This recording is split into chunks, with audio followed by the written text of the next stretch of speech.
चल रही हूँ एक ऐसी धरती की ओर जहाँ इतिहास किताबों में नहीं मिट्टी के परतों में लिखा है, जहाँ डाकू ने रामायण रची, जहाँ सीता ने वनवास जिया, जहाँ लव कुश पले बढ़े और जहाँ जंगल आज भी दहाड़ते हैं। यह वही चंपारण है जिसकी हवाओं में बुद्ध का त्याग है, गांधी का सत्याग्रह है, धान की खुशबू है और सिनेमा की चमक है। आज हम आपको दिखाएंगे पश्चिम चंपारण, वो धरती जो रामायण से राष्ट्र निर्माण तक भारत की कहानी कहती है। इतिहासकार बताते हैं चंपा नामक वृक्षों की अधिकता के कारण इस क्षेत्र को चंपारण्य कहा गया, जो समय के साथ चंपारण बन गया।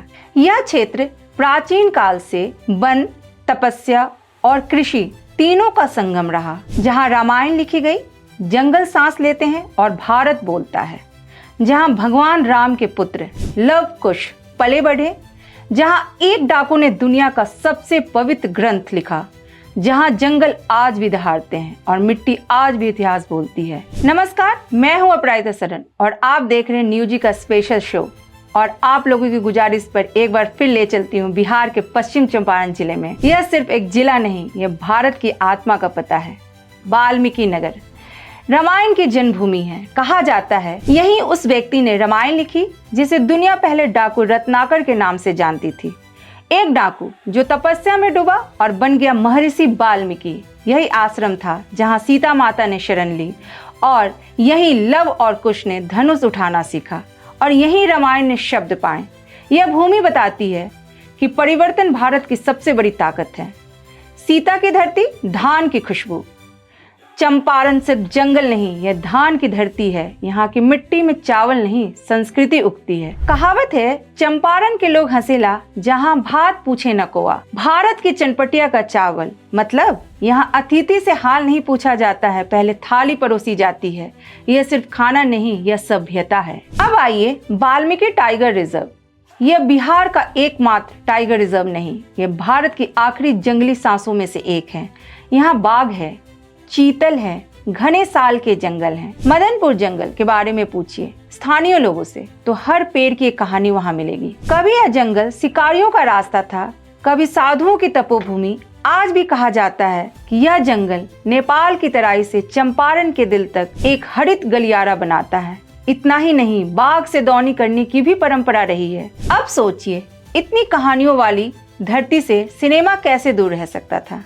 यही चंपारण है जहां से निकले प्रकाश झा, वो निर्देशक जिन्होंने राजनीति को सिनेमा में उतारा और सिनेमा को जमीन से जोड़ा। और इसी मिट्टी से आए मनोज बाजपेयी, वो अभिनेता जिनकी अभिनय की तारीफ अमिताभ बच्चन तक करते हैं। यह प्रतिभा संयोग नहीं, यह मिट्टी का असर है। और हाँ, हेलन को कौन भूल सकता है। सलमान खान की माँ हेलन भी कभी चंपारण में रह चुकी हैं।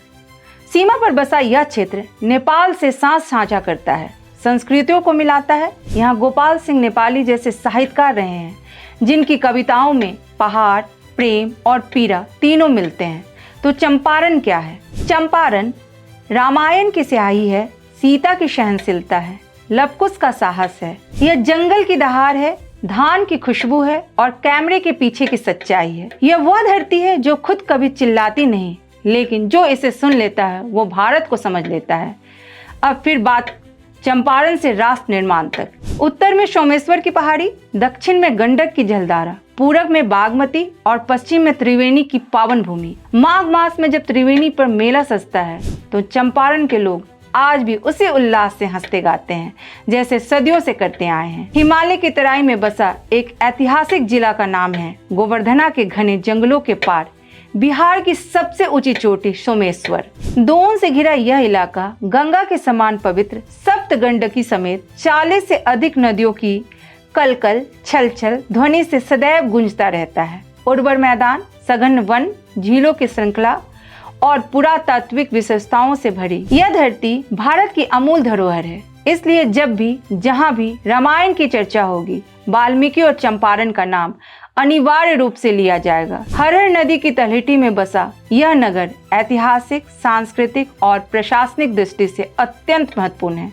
उत्तर में नेपाल, दक्षिण में गोपालगंज, पूरब में पूर्वी चंपारण और पश्चिम में उत्तर प्रदेश। पश्चिम चंपारण बौद्ध धरोहरों की अनुपम भूमि है। यहाँ स्थित रामपुरवा अशोक स्तंभ भगवान बुद्ध के त्याग और करुणा के प्रतीक हैं। एक स्तंभ का सिंह आज कोलकाता के इंडियन म्यूजियम में है, दूसरे स्तंभ का बैल राष्ट्रपति भवन में सुरक्षित है। मान्यता है गृह त्याग के बाद भगवान बुद्ध ने यहीं अपनी सारथी छंदक और घोड़े कंठक को विदा किया। बौद्ध धरोहरों के कारण चीनी यात्री फाहान और हेंगसांग और यूनानी इतिहासकार मेगस्थनीज यहाँ आए। लिहाजा चंपारण तब भी वैश्विक मानचित्र लौरिया नंदनगढ़ से आगे नरकटियागंज के पास स्थित है चाणकीगढ़।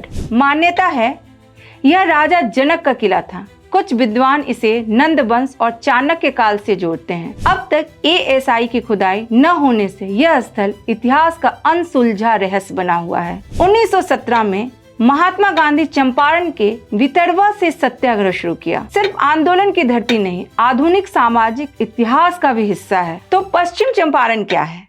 यह रामायण की जन्मभूमि है, बुद्ध के त्याग की साक्षी है, गांधी के संघर्ष की कर्म भूमि है, ये जंगल की दहाड़ है, धान की खुशबू है और कैमरे के पीछे की सच्चाई है। पश्चिम चंपारण भारत की आत्मा का पता है।